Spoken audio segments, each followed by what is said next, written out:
You're listening to The Alex Jones Show.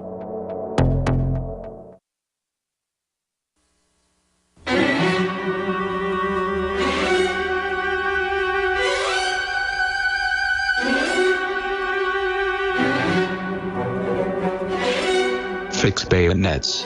We are now entering overdrive with your host, Alex Jones, broadcasting live from the front lines. If you are receiving this transmission, you are the resistance. Well, I wish I could go for 3 more hours. This is a powerful interview. We're going to do a taped interview for the Nightly News. It'll air down the road. We're going to go through some more of your Twitter questions that are still coming in. Maybe we'll air tonight, but I don't want to put it all out at once. I want to dole it out.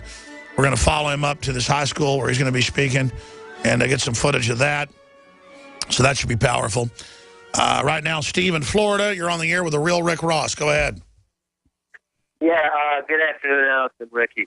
Hey, what I wanted to ask Ricky is this: in all your travels and contacts and such through everything you've been through, and if he's not, Alex, you could probably enlighten him on this. Are you aware of the bigger picture as far as Operation Paperclip and the whole eugenics agenda, the pharmaceutical industry founding, and Margaret Sanger wanted to eradicate the Sure. weed? Are you aware that the Nazi plan actually came from the U.S. and England? And so that's why so much of this is going on, the secret testing, the drugs, is that it's an attack?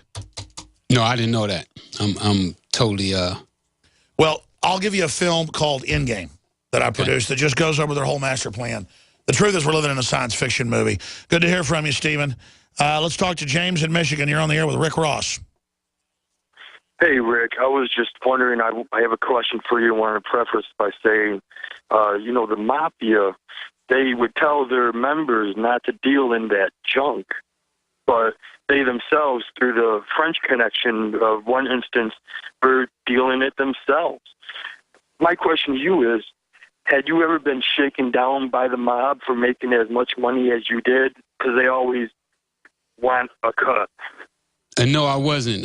That's because they obviously knew that you were a CIA conduit. the little mob doesn't mess with the real mob. No, they don't. I mean, I shouldn't speak for you. Why do you think they left you alone? Well, it's obviously I had ties that was too big, even for them, and I probably got rich so fast that if you wasn't inside, you really didn't know what I was doing.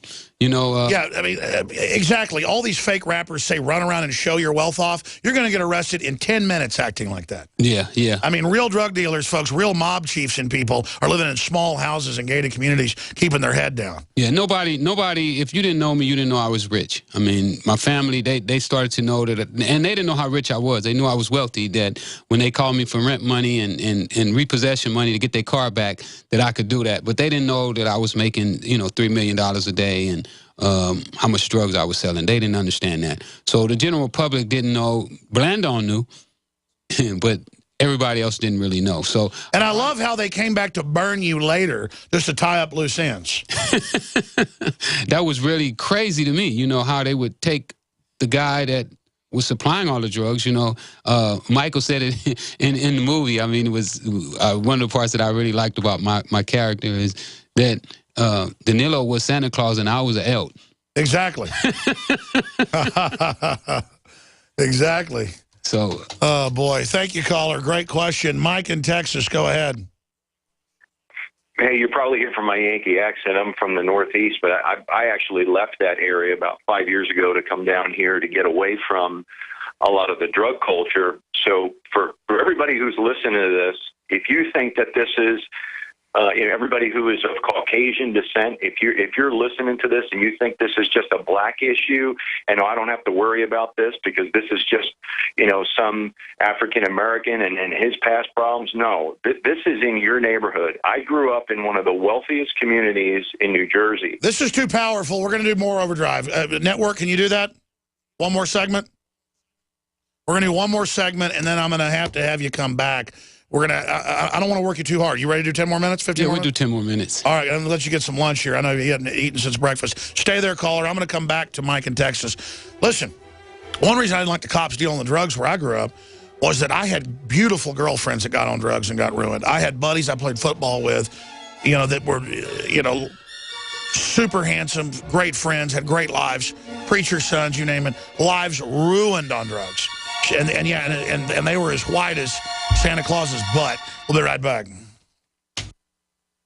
You pick up the receiver. With your heart racing and sweat dripping from your forehead, you finally muster the courage to dial the number to call into your favorite talk radio show. It rings once, twice, and then... Hello, it's GCN. What's your name and the state you're calling from? Surprised you got through, you squeak out. Jason from Minnesota. Please hold. As you patiently wait for your turn, you begin to daydream about being a famous talk radio host and what it would be like to have your own show.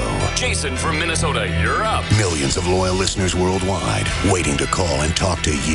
Caller, are you there? Cheering crowds surround you, calling out your name. Jason! Jason! Going once, twice. Okay, we gotta move on to the next caller. You blew it. Huh? Wait. No! Interact with the host you're listening to right now, online at GCNlive.com. Click on the community link. Engage with other listeners. Ask questions. Start debates. Don't agree with the host? Let them know. Be a part of the community at GCNlive.com. From the water table to our soils to the atmosphere itself, our world is becoming more and more toxic each and every day. But it's not just the air outside that's toxic. Indoor air has been shown to have 2 to 5 times higher concentrations of pollutants than even outdoor air. And most Americans spend 90% of their time inside using toxic chemicals within their homes. There are more than 42 million smokers in the United States. Well over 1,000 types of mold and mildew linked to numerous conditions. And don't forget the fact that 6 million Americans live with pets they're allergic to as well. When I began to research these statistics, it was clear to me it was time to start cleansing my lungs in order to combat the toxic environment that we cannot escape, but that we can fight back against. Made with organic and wild cultivated herbs and manufactured in the USA, the new InfoWars Life Lung Cleanse is here in a convenient spray bottle that can be brought with you throughout any toxic environment. Now available exclusively at InfoWarsLife.com or by calling toll-free 888-253-3139. With autumn in the air, it's time to think about getting ready for winter. And it's time to save at herbalhealer.com. You'll find amazing seasonal savings to prepare you for the fight against cold and flu season. Like Oregacillin to promote lung health. 30 capsules, regularly $34.95, now only $25.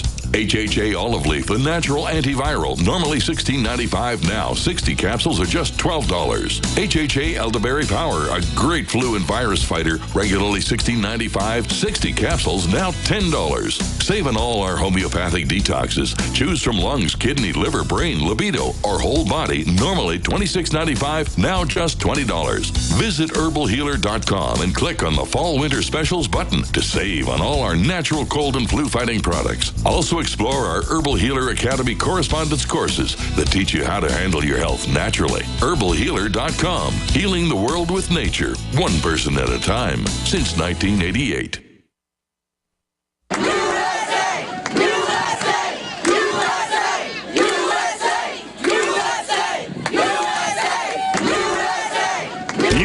One ant stand up to us, then they all might stand up.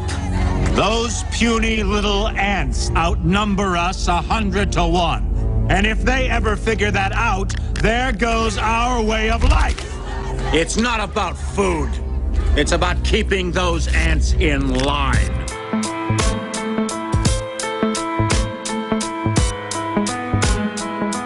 The Alex Jones Show. Because there is a war on for your mind.